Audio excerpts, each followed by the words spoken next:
That's a good one. That's a good one. Oh, God, it's a toad, son. It's a toad, dude. Let's go. I wake up to a little bit of drool on my pillow, feel like it's gonna be a bad day.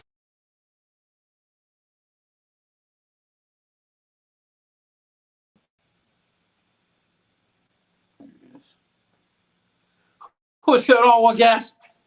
What is going on, folks? Can everyone hear us through our little? We got a different setup tonight. We're at the, as Trey said, the Pete Shack. Yeah, let's know if you can hear us. What's going on, David? Can you hear us all right, Dave?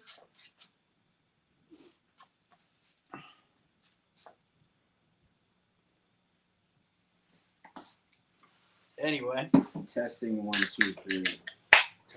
Test. Might have to listen on the phone. And now we froze up. Yeah, it'll be all right. We're doing things a little bit different. Hopefully you guys can hear us. Welcome to Fishing Friday Live from the Pete Shack. I need a sign now. Yeah. We're just chilling. We'll give everybody a couple minutes to get on. As always, make sure you head over to onecastfishing.com. Use the code THE1CAST. All one word to check out. Get some snagless jigs, long neck hooks, weedless neds, and soft classics, especially the Nighthawk. Especially that Nighthawk. If you're into flipping.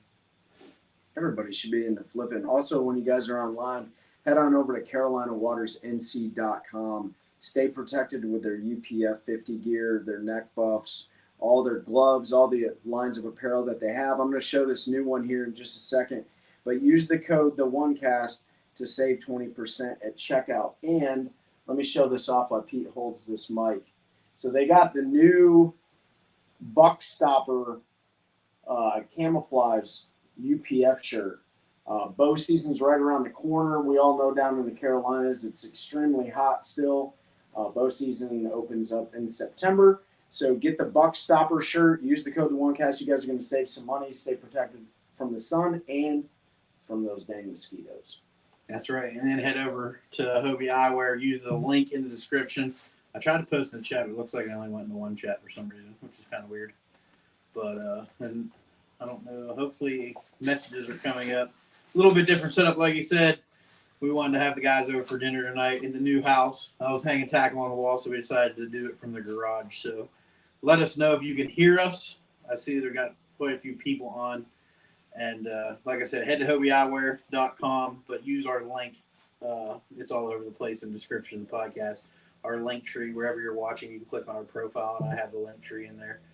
Click on that Hobie Eyewear link, you'll save 15%, but it'll get overridden right now. If you use our link, you'll save 20% because they're running a summer for sale for Labor Day and a summer sale. So make sure you head over there, check them out. And it's not officially official yet, but I think we're ready. It's official. It's pretty official. I mean, it's pretty official. Go ahead, Ben.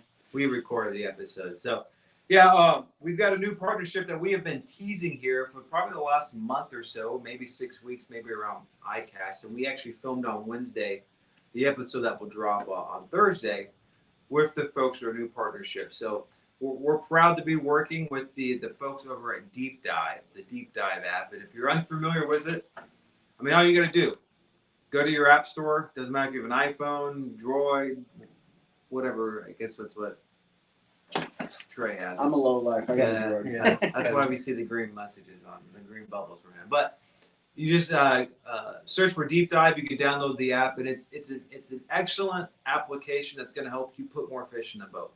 So some of the features they have, and definitely recommend checking out the episode because they talk about something. Some of the behind the scenes stuff that they pull in. But like our local lake here at Jordan Lake, they have water clarity features that they're pulling from satellite photos. They're pulling in the current flow. They're pulling in the current weather data, the effects that wind actually has on the water.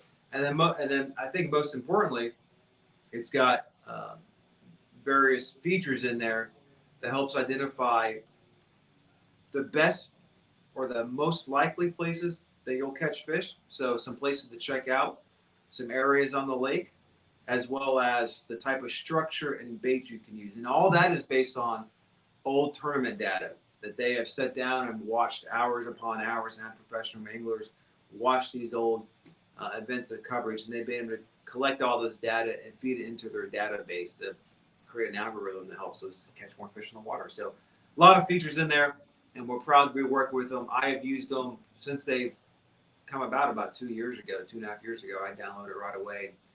I attribute to one of my tournament wins because of it, because I found a pattern. I know Pete and Trey have used it this year too.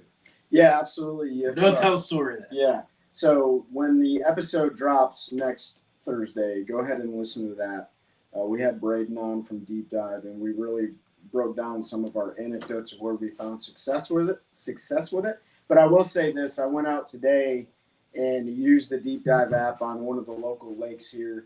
And, the bite was really, really tough. But one of the features that Ben talked about was best areas. And all 5 of my fish came from where the best area is at. Now, again, this is giving you recommendations. It's not 100% science, right? So just understand that when you use the application. But it gives you a great starting point. It helps out. Just like we talked about before, if somebody's hitting you up asking questions about the best spots on the lake, they might be able to provide that. But this is going to give you a little bit more information. And by the time somebody tells you something about a lake, usually it's outdated, because we're seeing that right now with the MPFL tournament up there in Saginaw Bay. We got a lot of good buddies up in Saginaw Bay, and guys like Patrick Walters aren't even bringing 5 to the scales, right? And that's crazy about Patrick. Oh, can you hear me? Yeah, good.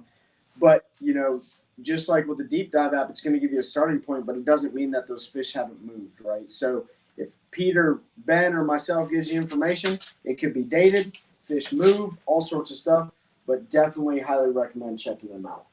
Yeah, sorry, there was, for some reason, the chat wasn't refreshing, so I redid it, and now I can see everybody in there. Patrick, Jeff, David Fuchs, everybody can hear us. Tony Ackridge, just want to shout out Black's Tire. Tony up there is the manager. Trey has been using them for the better part of a decade. If you saw his story the other day on our thing, they always take really good care of him. He's got me going up there. I've got my last set of tires on the truck, all new tires on the boat last year from them.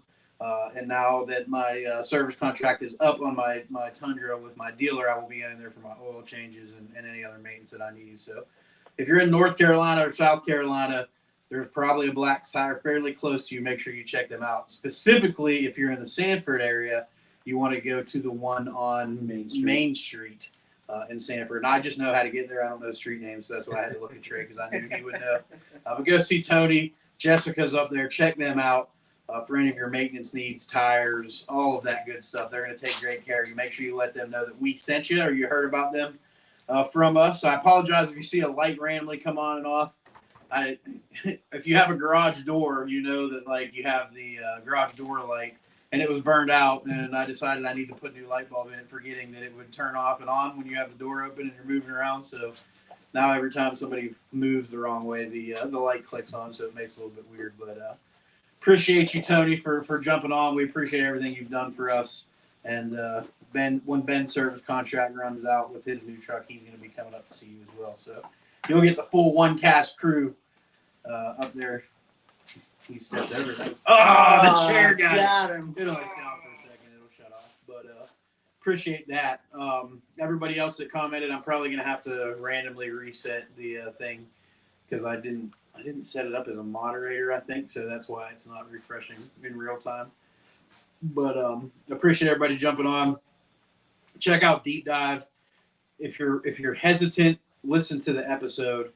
And if you're still hesitant, when you see one of us, ask us and we'll show you. I'll tell you. They got a free trial too. So yeah, there's a 7-day free trial, and not every lake is going to have all of the details, but most of your major lakes in your area will have all of that. Some of them will miss certain features. Some of them will have a hodgepodge, but it's worth the price. All right, it looks like it's updating. Trey just commented it popped up, so you all should be good.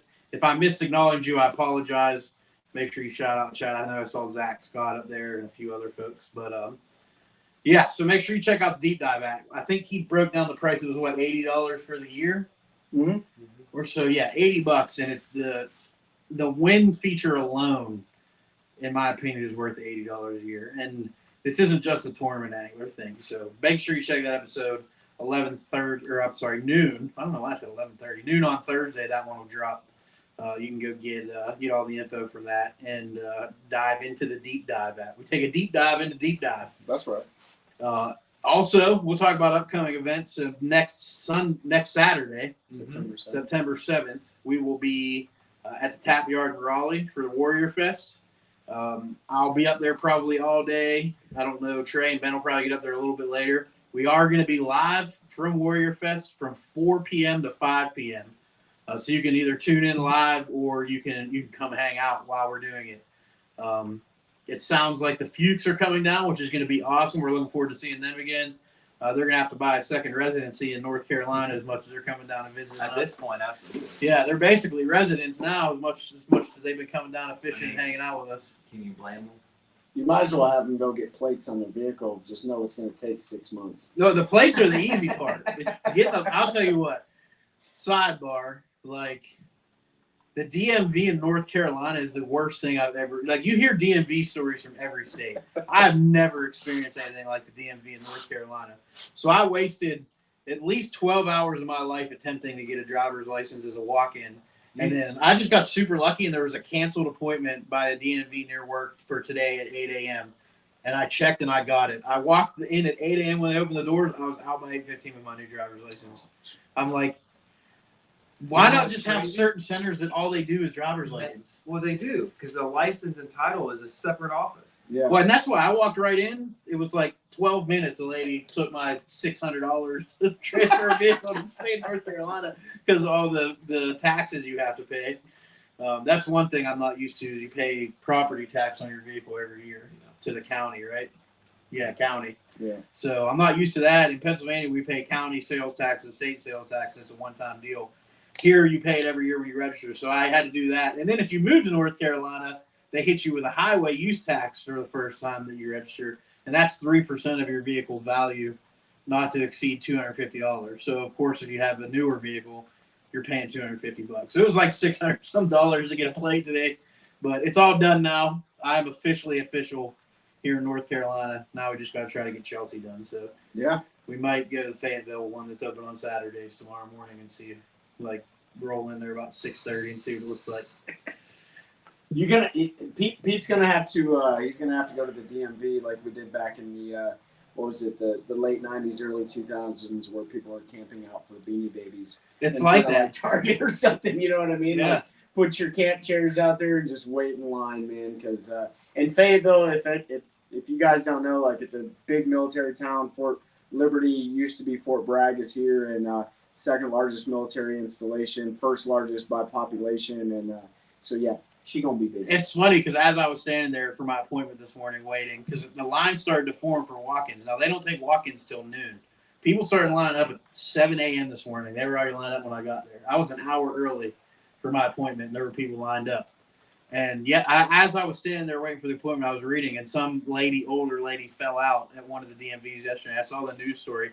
So one of the workers came out like 5 minutes beforehand and gave a big speech about how it's going to be hot. If you don't think you can stand here, go into your car. We don't want anybody falling out in line. Like, it was a little ridiculous. Set up IV stations. I will tell you that if you're coming to North Carolina and you are moving here, it's going to take you some time to get a driver's license. But Yeah. now I'm a resident. I can get my lifetime hunting and fishing license, which is what I really wanted. And then I don't have to worry about doing that every year. But now let's talk about some fishing. Ben, you're planning to finally get out a little bit. It's been a while for you. Yeah, it's been a while. I decided to take this week and probably beginning of next week when it's so hot and just cast a bunch of jigs up, 'cause I'm running low on some stuff. That's a good problem to have. And I was like, well, it's going to be about mid-70s at the end of next week for who knows how long. Yeah. It's like, that's a better time to go fish. So I'll slave away in the heat in the shop here for a few more days until it cools and I'm getting out in the water. Yeah. There's definitely some changes going on right now. We can talk about it quickly.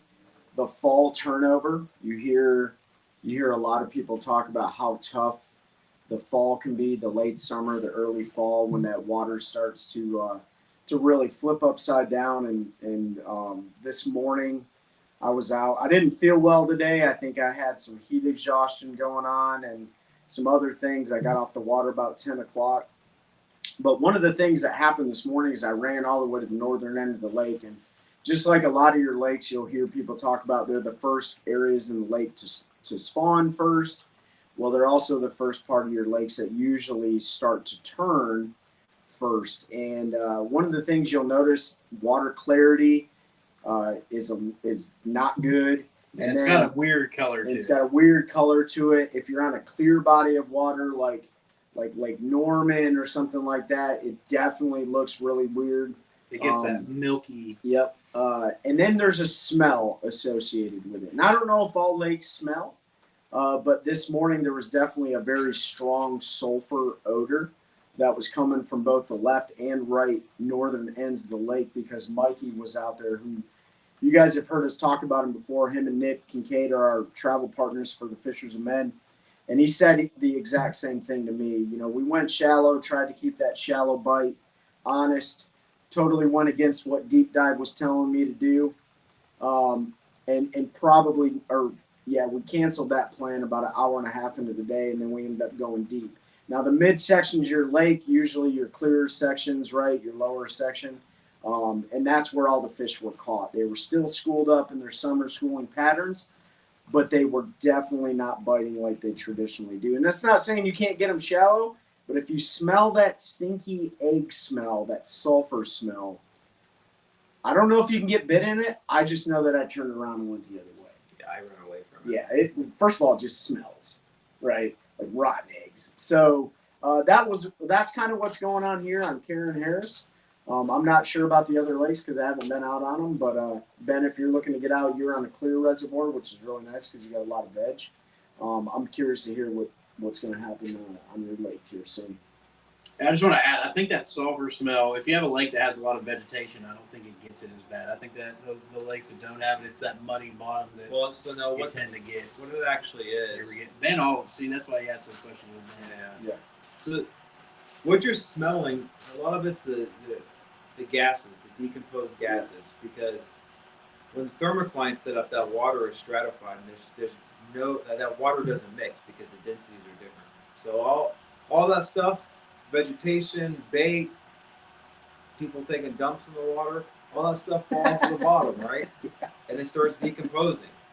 Well, when the water's not mixing, it doesn't get to the surface. So when the lake turns over, because the water temperature is the same in density, all that water mixes, and now those gases can get up and escape better. Yeah. So you're smelling a lot of that decomposition and all that stuff over the last several. I just want to say what's up, Patrick. Patrick says hot water bite has been good. Cranking off points for the spotted bass. September is going to be awesome. Yep. Frank Duffy, what's going on, man? Glad to have you. Patrick said their bite's been mid lake as well. Yeah, it's getting to that kind of mid lake bite. David said that means the volcano's getting ready to erupt. Bassing through said, "Geez, it's hard to take a bite and lift your rod and you think it's snagged." Yeah. How was Kerr fishing in September? I couldn't tell you. Yeah. So Kerr, Carr, or Bugs Island, the lower end of the lake down in, Big Nutbush is usually the clearest part on that lake, and that's where a lot of the spotted bass population are at. It's a pretty good spot, like right now and in September, to go out there with a lipless crankbait or a topwater spook, a jerk bait.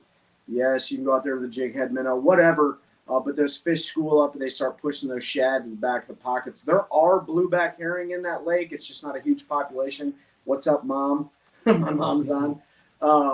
But that lake can be really good. In fact, all these lakes around here can be really good in the month of September. It's a great time to fish, especially when that water's done discharging all the gases that Ben was talking about. In fact, this morning I found a washing machine. I don't know what it was. It was in the water, and I actually need to call the state about it because I have no idea what it is. I didn't get too close to it. Underwater, or it was just partially in the water? It's partially in the water. It's definitely a wash machine or a dishwasher. I don't know what it was, but I looked at it and I was like, is that where the smell is coming from? I'm thinking it's definitely not a dead body smell because I know what that smells like, but it wasn't that. I was like, is that what the smell was? And then Mikey called me and said he smelled the same thing. But going back to Kerr, yeah, Kerr can be very good this time of year. Lake Norman is also great this time of year, or in September. So yeah, go out to Bugs Island. If the water's high, go flip bushes. If the water is not high, go to those rocky points, throw a spook around, throw whatever you want to throw around. And then if you get in a pinch, grab a one cast fishing weedless net head and put a turd on it and throw that around, because that's about the only thing that was getting bit the other day on Karen Harris was a turd. I'm just ready to go to Jordan in about a month and a half with 3 cranking rods on the deck with square bills on them, and that's all you need for the entire day. That's like my favorite. So And Alabama rigs really starts to play this time of year too. I saw it's getting close. Yeah, I saw a guy catch about 30 of them spinner today. rig.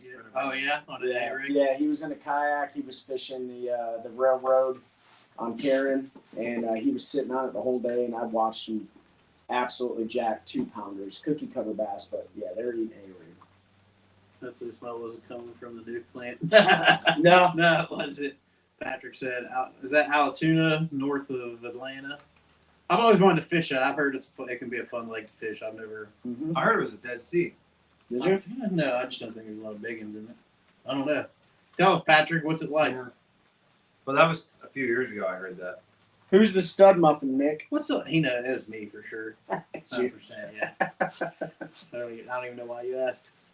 But yeah, that the fall bite's gonna heat up here. That, I mean, for the next till really November, you can get a pretty good top water, even through November. Mm-hmm. Especially here in North Carolina. It seems like that topwater bite dies off. He said, "No, man, not the Dead Sea." So whoever told you that just didn't want you to come fish their honey hole. It's got a funny name, Altoona, yeah. Altoona. But yeah, the I mean, it would have been years ago. I think Yeah. Fluke Master said it like years ago. the topwater bite here, we've got till about, and after Thanksgiving, that is when we really will usually see water temperatures fall to where that topwater bite kind of dies. My favorite time is November on the lakes, like you were talking about, like Norman with the spotted bass. Like Yep. when if you're not coming to fish in the SOBA tournament or you're local and not fishing the SOBA tournament, that is a ton of fun. I caught every fish last year that we weighed in, and I mean we were like middle of the pack out of 100 boats or so. David. The bummer 4/5. Come on, David. But I caught every fish we weighed in. I think Chelsea and I ended up weighing like 10 pounds and some change. Every single one of them came on top water. I did throw a jig head minnow a little bit and caught some fish, but no keepers. My big fish all came on top water. Threw it all day, and it was a blast. The only thing I'm feeling there is the Willow Vibe. Sorry, Mike. Yeah, go check out Deep Creek Lures. They're a local. Yeah, the Willow Vibe. They're running a really, really good Labor Day sale as well. Nick's on their staff. Jesse Wise, who's one of their pros, has been on our show. I really would like to get their owner on our show because he has one heck of a story. So, but definitely go check them out. Deep Creek Lures, local company. They make really good soft plastics. I don't have them hung up on the wall yet. They're still in my giant bin of needs to get hung. This is just the soft plastic side. I'm not bragging, but I have entirely too much tackle. There's going to be a sale. Way too much. Way too much tackle. We're going to have a fishing yard sale here in the next month or so. Trey's got a bunch of stuff. Seth Ellis is getting involved. Yep. I've got stuff. If Ben's got anything he needs to offload, we'll get him. Don't worry, Christine. We still know that we have a prize Yeah, pack. Christine, when you come down, we're going to let you pick some stuff. So we haven't forgot about you, but got to offload some stuff. You can never have too much tackle. Actually, I used to think that, Nick, until I started to try to go through it. Yeah, but Nick fished. Nick used to fish the Toyota Series as a co-angler, and I will tell you, this year I saw the biggest rolling tote of tackle, more soft plastics than you can shake a stick at, and that's what Nick traveled around with in the Toyota Series, and it was truly probably 200 plus pounds, probably more, that tote weight. So you're definitely spot on, Nick. You can never have too much tackle until you just can't get yourself in your garage anymore, and that becomes a problem. Hey guys, if you're in the market too, I'm going to give Nick a free plug here.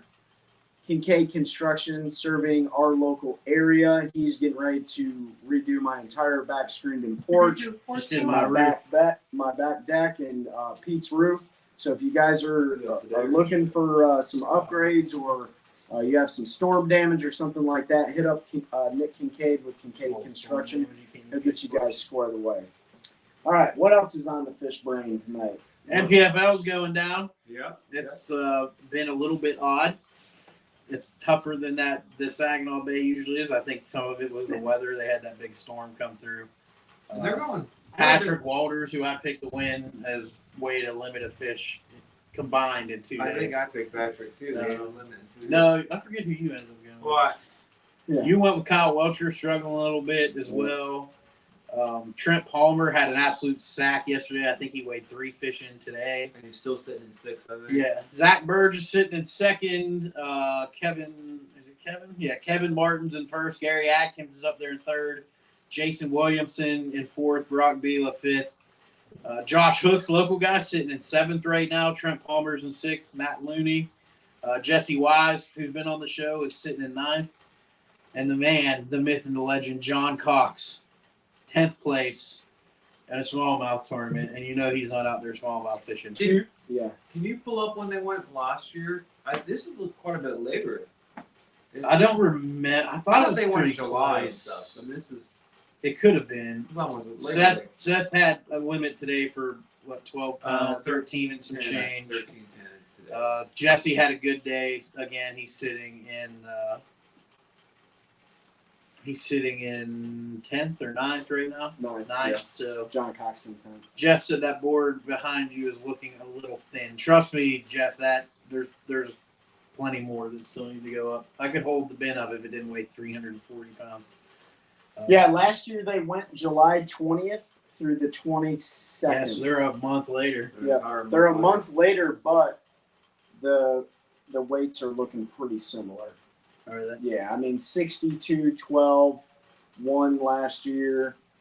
Trent Palmer 18-8 day 1, 21 and 22. So, I mean, And to be honest, I really don't have a reference of how quick things change up there. And I know it's way further north. It's like halfway up Michigan. Once they get in the summer pattern on the lakes, like the Great Lakes, they nothing really messes them up unless you get a hard blow, and that's what they had here the last couple of days. They had a really hard north blow, and that'll really screw the fish up. Anything the summer pattern north or east on the Great Lakes really screws the fish up. Like when I was in Pennsylvania, if I took 3 days vacation to go to Erie and it was blowing out of the north or east, I didn't even go. It was a complete waste of your time to go if you were just going to fun fish. So Pete's got enough missile baits to fill that up. Yeah, wall. Yeah, Yes, he most does. of them are in the boat. So I think my plan tomorrow is to tackle what's in the boat because I have too much tackle in my boat because I carry everything because I didn't have a lot of storage in my previous situation. And then I'll go through what's out here that I'm actually going to use.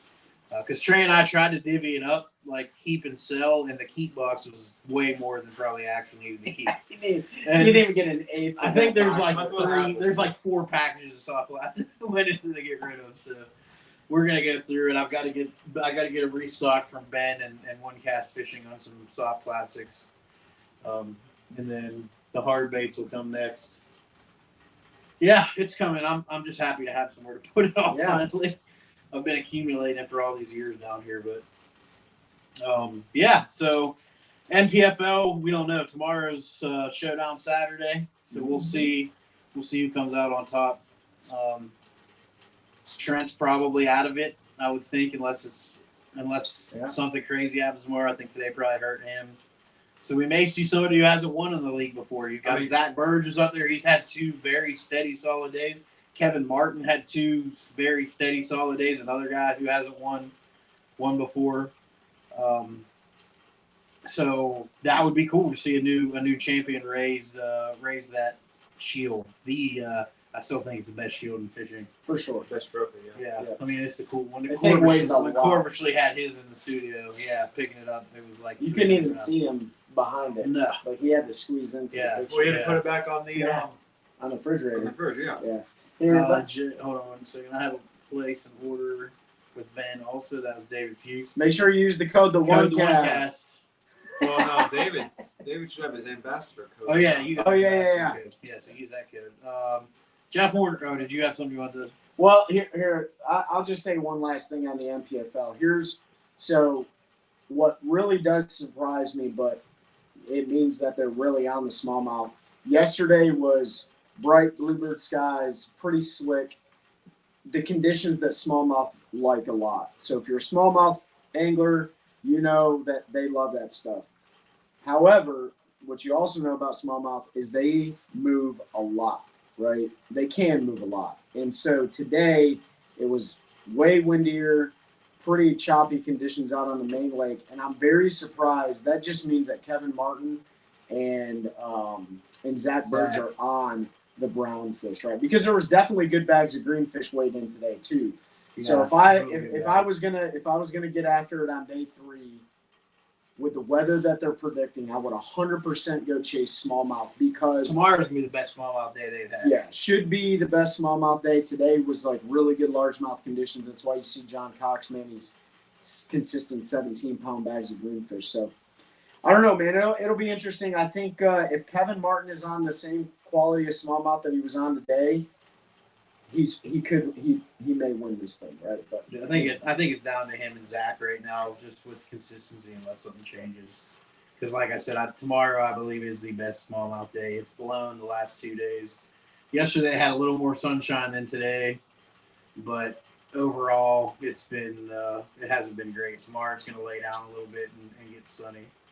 Jeff asked, "What's your favorite fishing lines and why?" So I pretty much exclusively use fluorocarbon unless I'm frogging or punching. And I started a little bit more topwater with braid. I'm still not a huge fan of braid for topwater just because I straighten hooks out because I don't like to play fish. I like to get them in the boat as quick as possible, and braid's a little bit too much for me, but I have started to throw it a little bit more on my topwater. But my workhorse is 16-pound Gamma fluorocarbon. I flip with it. I throw most of my soft plastics on 16-pound. Moving baits anywhere from 10 to 12, except for chatterbaits. I throw that on a 14 because usually I'm throwing that up around cover, trying to rip it out of grass and stuff. And then frogging 65-pound braid because I broke 50 on a hook set, so I won't use 50 anymore. And yeah, that's me. I don't throw mono for anything. I'll throw and I learned that from Swindle. Like a lot of people switch to mono or something when they're throwing a buzz bait, for instance. If you're throwing a moving bait like a buzz bait, it doesn't matter. The fluorocarbon doesn't create enough drag to where it becomes an issue. So for me, that's my setup. And I know Trey, I'll let him talk, but he's a co-poly guy. yeah, because it's cheap. So I order anywhere from 8-pound to 20-pound P-line co-poly. It's cheap. I use 12-pound for most of my crankbaits, unless it's really, really small crankbaits, then I'll drop down to like 10 and 8. I use that for deep cranking, and then I use 20-pound, like flipping a one-cast fishing Nighthawk with a half-ounce weight on it.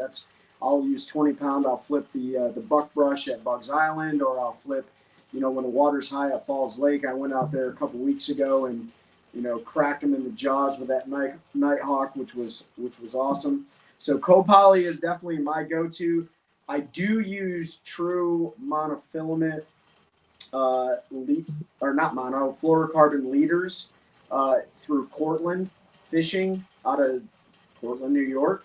And I use their drop shot leader material. And then all of my braided line is Cortland line. So anywhere from 20-pound braid that's on all my spinning rods, which is yellow so I can visually see it. And then I use 30-pound braid for my topwater spooks, pop-ars, and buzz baits. And then I use 50-pound braid for my frogs.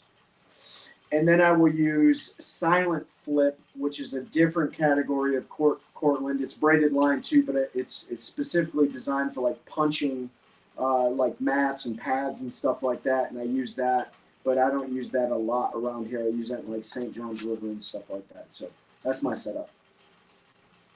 Do you even know what you have on? Yeah. I keep mine pretty simple. Yeah.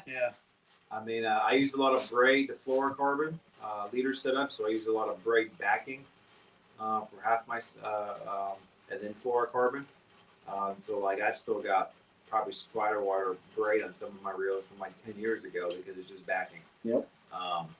But I use a lot of fluorocarbon. I actually use most of my stuff is 12-pound test or less.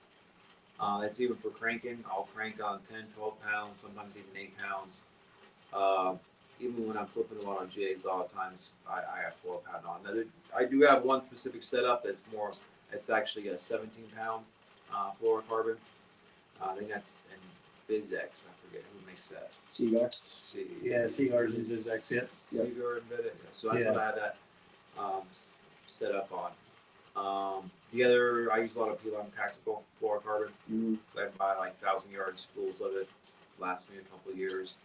It goes on sale pretty regularly too, so you can grab that. Usually, what I would do is buy the 1,000-yard spools either on like the Black Friday sales or Memorial Day sales when it's on.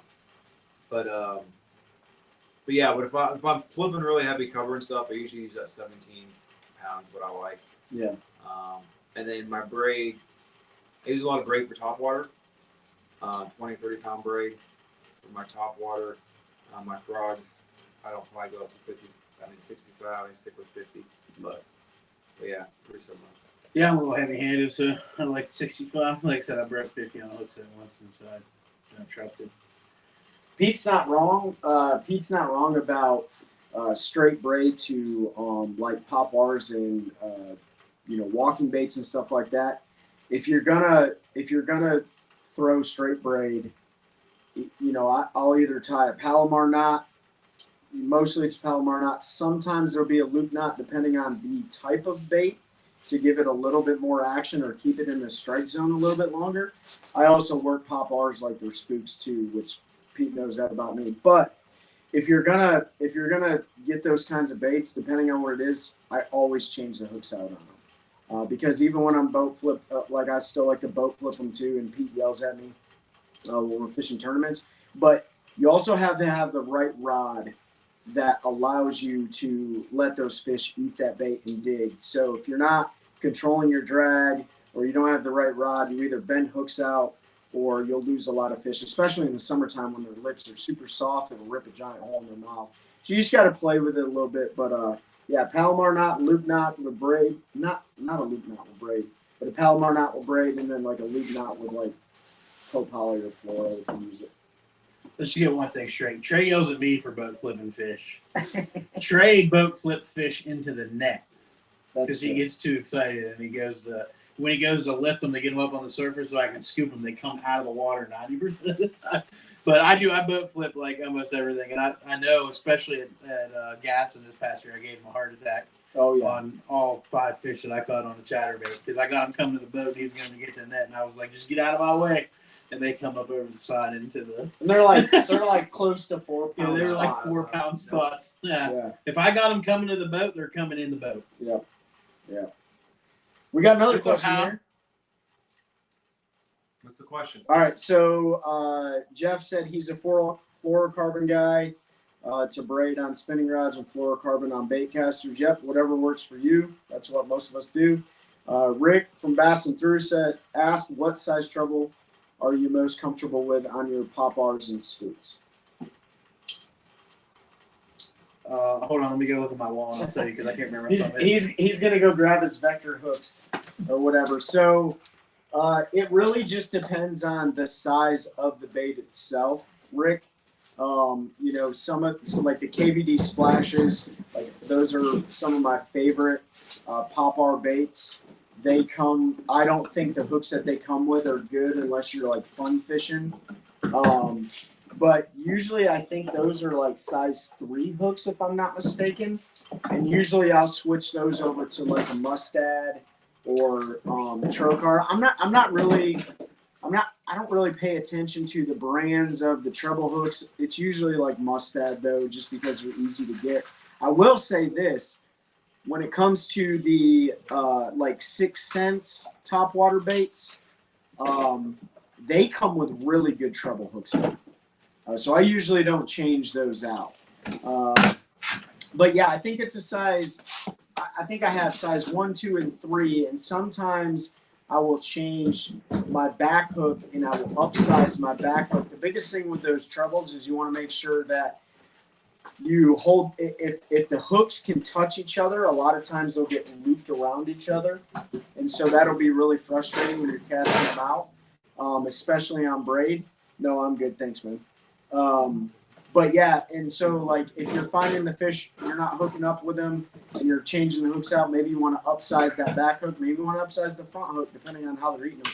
But yeah, I don't really pay attention too much to the trebles. I don't either, and I can't think of the last time I changed my treble out on a top water crank.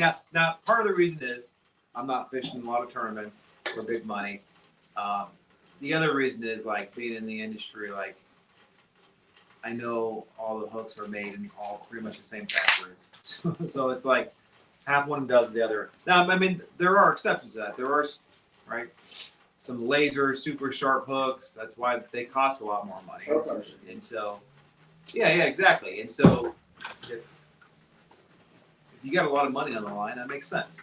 But, you know, for what I do, it's just like, it's not, I don't take the time to do it. I just chuck that plug out there and see if I can bit. Yeah, so I run a 3 on the front and a 4 feathered treble, 4 on the back on like my poplars. Sometimes on a walking bait, I'll put a feathered. Usually on my walking baits, I run 4s the whole way. But like Trey said, I like the bigger hook on the back with the poplar because a lot of times if they don't want to eat it, they just grab in that kind of back feathered treble and the bigger hook, you get a better hookup ratio. I feel like, but I do like a bigger hook. Yeah, bigger hook on the back for me. I like the way it sits too. It makes it sit a little deeper, so the back end's a little bit deeper in the water. So Trey fishes his quick. He fishes it like a walking bait. But I like to pop mine, pop once, twice, 3 times, and then pause it. That's more traditional. So that's usually, and that's usually when it gets bit. Yeah, and I think I told Trey this a while ago, and you were like, yeah. When you throw that popper up against a laydown and stuff, you got to, especially on a calm day, you got to wait till those ripples disappear. It can take 20 seconds.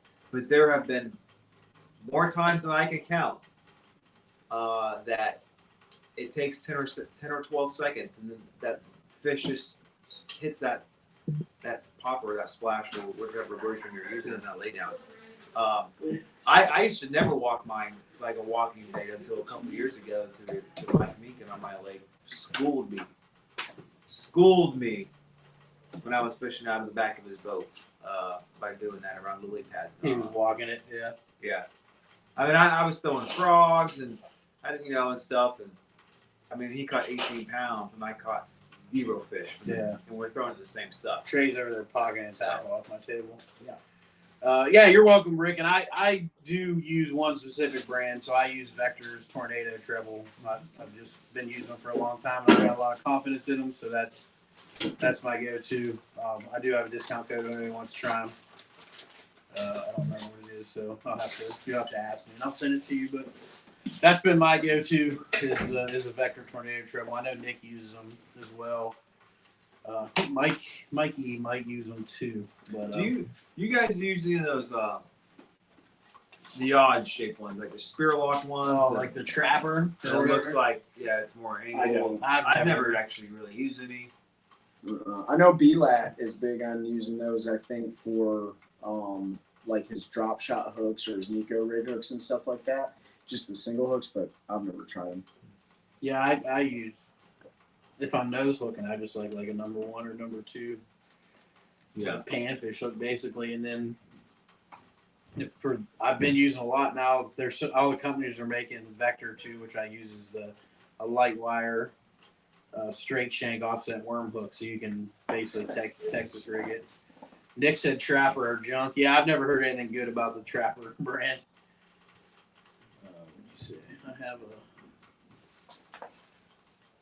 I'm stuck to my one cast. I can't get it. Well, there you go. go. I mean, it worked for Bass and Drew. I forget who somebody else is making. Rick did. Somebody else is making that similar style. Spear Point is one. Yeah, Spear Point's the one. But I saw one of the major hook manufacturers has a version now too. If you look up like Mustad and go in their catalog or something, and Mustad may not, but like there's a lot of hook designs out there that you can like special order. Special order have been made before that you're just not going to find in your typical, in your tackle stores. Like, there's I got a question. tons of varieties of hooks out A there. question. All right, here's a question for the group. Since everyone is asking those questions, which we appreciate because it really helps out a lot. What do you do to keep your hooks from rusting? Right. So I'll answer my own question. I put rice in my box because I don't spend money on really expensive Plano boxes and stuff. Why'd you look at me? By the way, if you want to get really cheap boxes, go to Harbor Freight. And Seth Ellis is the one that told me about this. I still haven't done it because I still have a bunch of old Walmart specials. But I'm not like I want all the expensive boxes. I just don't want to spend all the money. So Plano, if you're listening to this, hook it up, dude. But for me, baby powder in the frog box really helps with keeping those legs nice and fresh and not breaking. And then I put rice. I just put rice in there. Does it create a mess sometimes? Absolutely. But it's an emergency food source. Okay, so That's true. But you can use rice. Yeah. They make the little ones that go in. You can buy You're safe. You're gun safe. Right? You can buy like a 3,000 pack of those silica gel packets for like $3 on Amazon. Yeah. And just toss a couple in your box. I do use a Plano Edge, which is waterproof. Yeah. But If you somehow wanna I still do got 'em- water in mine. Oh yeah. If you want to use those, just wait because they run really good sales and you can get them super cheap. I'm with you, Pete. Plano for the win. Yeah. What was the one I saw down there? It's a shaky head box. They have shaky in box now? Yeah, I was Son of a gun. down at ICAST because I told you. was it Plano? Plano. I walked. I was like, shaky head box. I was like, when did you guys come out with this? Like 2 years ago. I'm like, why is it now? I'm just now seeing this. Yeah, I mean, you can look it up. It's a box that specifically allows you to put your Uh-oh. shaky heads in there. We had a little video hiccup there for a second, probably because Trey's streaming. Chelsea probably started streaming it. Here, I'll turn it off. It's just because we're in the garage, so we're a little bit Okay. far from the route. I need to get a mesh system so that we have better service out here. Ooh, What are you using? Your Spectrum? Yeah, Spectrum 1. Did you have all those outages yesterday? I kept getting the messages about them, but it never affected us. It was Yeah, weird. dude. I kept getting the messages too. I don't know if it didn't affect me or we just switched over to phone, but like I said, we should. Pretty interesting concept from Hal. He said you put little packs that come in the shoes when you buy shoes. Yeah. Yeah, you put those little packs in there. He said LA buys lots of shoes. I think that's. I'm not sure who that is. Yeah, you could, and that's what I was saying. You can buy those packs out on Amazon. You can get like 3,000 of them for like $3. Those little silica gel packets, and they do a great job. You can throw them in all your cabinets and stuff. Pete, what's going on, bud? Glad to see you here. Glad to see you got the skunk off that new cash and rod. That was a cool video. So Yeah, glad to have you here with us. and he drills holes in his jig box.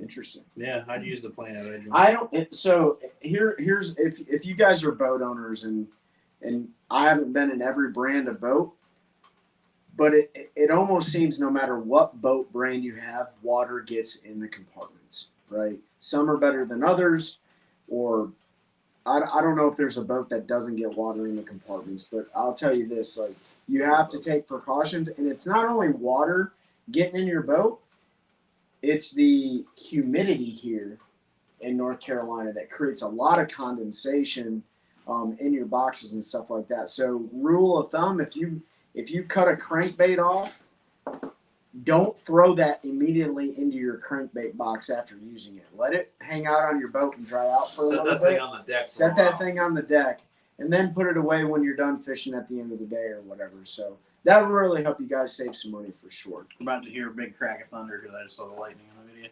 Did you? Yeah, LA is his wife. Nick said great now to buy another box. Nate said along the line of silica packets, you can actually contact some manufacturers, and they normally just get rid of them, and they are the size of bean bags. Work great in storage boxes. Yeah, that's a great idea. Remind how the packs say do not eat. That was from Bassett. Jeff Warren's on my trailer, the fan in the tackle box area. Yeah, the vent fans are great. And you don't see as much of the condensation issue in a glass boat, but if you have an aluminum boat, it doesn't matter what brand. the humidity, hot, cold that we get here in North Carolina, you will definitely get some moisture in your boxes. So I use a couple different things that I stick in there, and it doesn't look like we're actually losing video. It's just our feed up there seems to be losing it. So Trey's trying to scratch a hole in his ankle. He's gonna take all the skin off of it. Yeah. Probably got bit by a skeeter. Yeah. But yeah, so that's the fan systems are great. I sort of wish mine had that. It would make life so much easier. But I just crack my lids usually. Yeah. And that takes care of it. Even if you store it outside, if you crack your lids, that'll keep that moisture from building up as the heat and humidity rises and falls. How this is. Remember, I talked about putting those moisture boxes in my boat compartments and a humidifier at Halmar. Yeah, so for those of you and Hal, you'll have to. I don't want to invite people to your bass fishing museum, but I will tell you this: Hal Abshire, you guys know we had him on the show and did an official podcast with him, and it was a great episode. Go back and listen to that. Hal breaks down how he got started, Warriors on the Water, tournament fishing. A lot about developing partners, developing relationships with partners, sponsors to be exact. But his garage it's like going through it's a blast from the past. So he's got a lot of good tips and tricks and stuff like that, and seems like he's willing to share them with everybody. So Hal, we definitely appreciate you throwing out some OG knowledge on us. Pete, the house is good, man. Just getting settled in, trying to get unpacked. Even though we took a whole week off to try to do that, it's not enough time. You think it will be, and it is not. But getting settled, I've been focusing on the garage because then I can't put anything in the wrong place in the house, and then I just come in the house whenever muscle and/or power tools are needed. So that's been me. It was. I thought it was gonna be more of a pain to get the boat here the first time, but I backed her straight in. I bought a couple of those like. Jacks, you see them use at car dealers that you put on the tires so they can slide them around the showroom, and I just slid it right into where it needed to be. Yeah. Is there really $1,000 on that peg sitting there? Yes. What Yes. I don't know what you're talking about. So There's more. Ben is looking at two I'll pegs. show it because Yeah. So these are all the baits that Pete never uses. shut up. It's true. These are all the baits that he never And he wouldn't even throws. let me try to break him in for. He's like, I don't want to. He won't even break him in himself because he's too scared to I lose do one. throw them He's caught one fish that I've ever with seen. you. With me. I've Yeah. got more than one fish on my bait. With me. They're talking about these pegs. All right. Pete's about to show you the juice. So I got two pegs right here. Camera froze. See, they don't want the people to see them. He's giving up the juice. There it is. Those are the two pegs. You look like you're holding up a stringer of trout. Yes. So that's it. Those two pegs right there. Yeah. So Pete, you talked about the line and stuff earlier that you use. Do you throw those on heavier line because they're such large baits, or do you still stick with like 17-pound fluorocarbon? If it's a smaller glide bait, I'll throw on 17, but most of them I'll throw on 20. Okay, so Pete will throw those on 20-pound gamma fluorocarbon. Something bigger, like this is a Hog Farmer, Matt McBee, NPFL Angler. These are the baits he makes. Yeah. So that's a bigger, heavier bait. I might throw that one on 25. I have not thrown that one because I am scared to lose that one. That was a classic release special bait. So if you guys are looking to get into the glide bait game, Tater Hog, Matt McBee, he makes some of the best in the business. I want to give Matt McBee a shout out. So he just came across stage. He rooms with Patrick Walters and Trent Palmer and Mike Cobishley, right? They got a powerhouse. Matt McBee runs a 19-foot boat. All right, just like the rest of us. He runs, what is it, Camus CX-19? Doesn't have power poles on it, right? Basically, I just want to give the guy a shout out because he's out there, fishing for fun and representing himself well in a 19-foot boat. And you don't need a $100,000 bass boat, guys, to go out there. I'm gonna give up one more piece of juice. All right, Pete's spilling some juice here. This bait right here.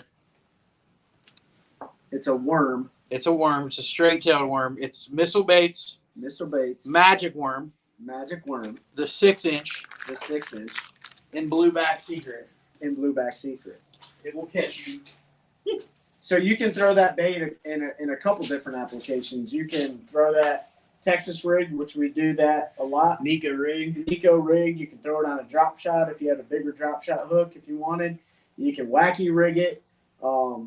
That's a great bait, especially to flip around cypress trees. Shaky head too. Yeah, and that color, Blueback Secret, is the color shaky head. Shaky I throw head. it on a shaky head, but specifically that color, I'm going to give you the juice. If you're struggling to catch a fish, put that Blueback Secret down there. Jeff said, "What garage are you in, and does it have an alarm system?" Yes and yes. Yeah, I know the code, Jeff.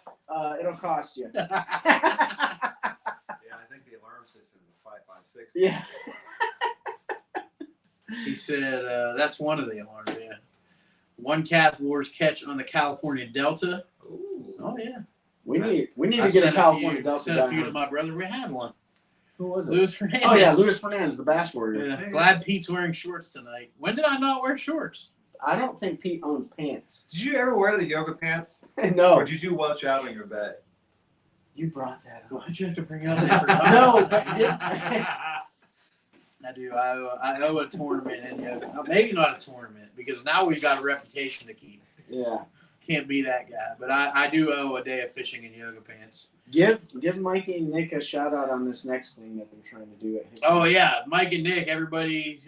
Thank you, Ben. Yeah, thanks, Ben. Nick, thank you. So, Hey, the audience just want to see it. I'm giving. so I'm giving Mike, the audience- there ain't nobody want to see that though. I'm telling you right now. Well, provide the context to why Ben said that though.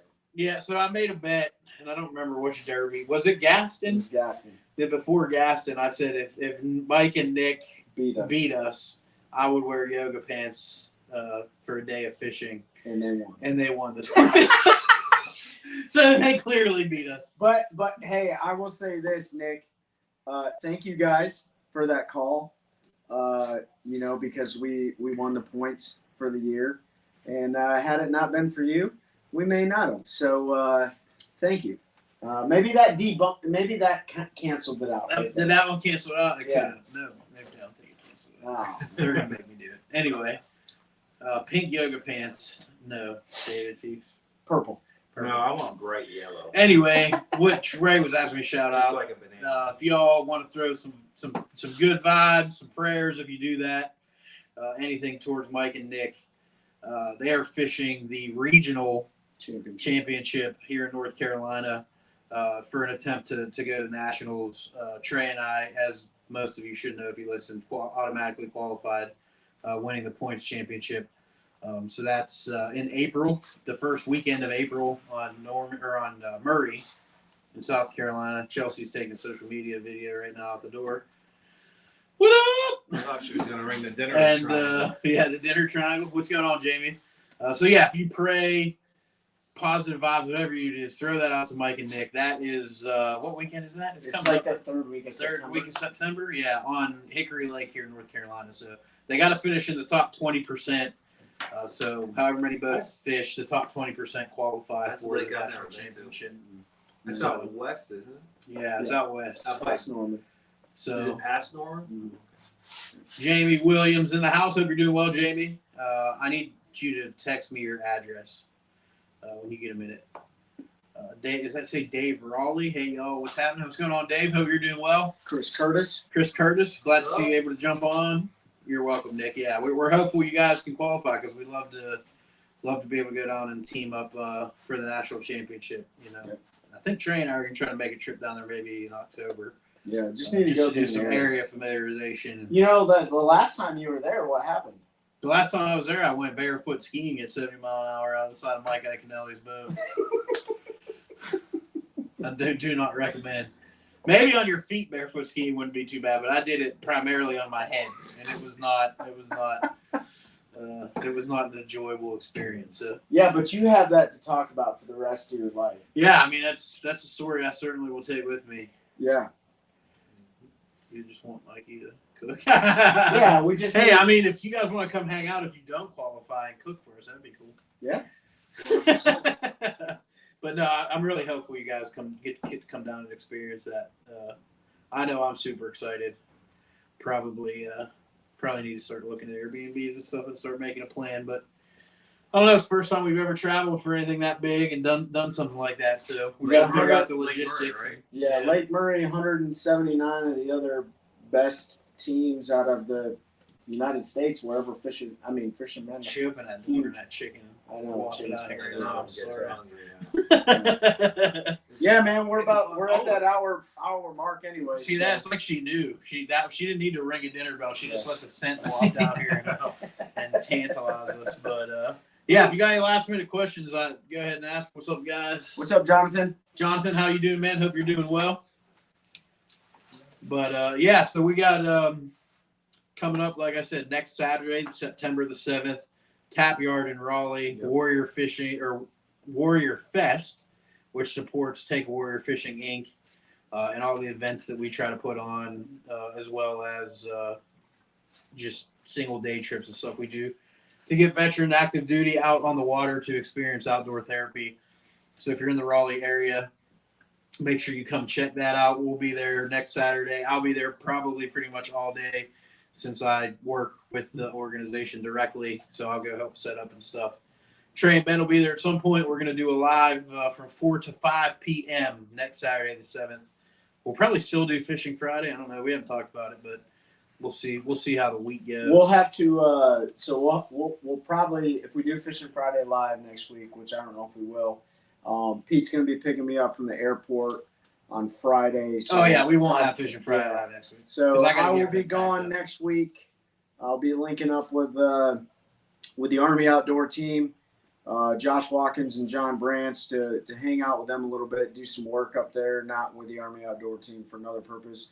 But yeah, so I'll be gone all next week, so it'll be just you two hustling. Want to do a recap real quick. We shouted out at the beginning of the episode, show support to those who support us the most. OneCast Fishing, onecastfishing.com. Use the code TheOneCast. Go get those Nighthawks, please.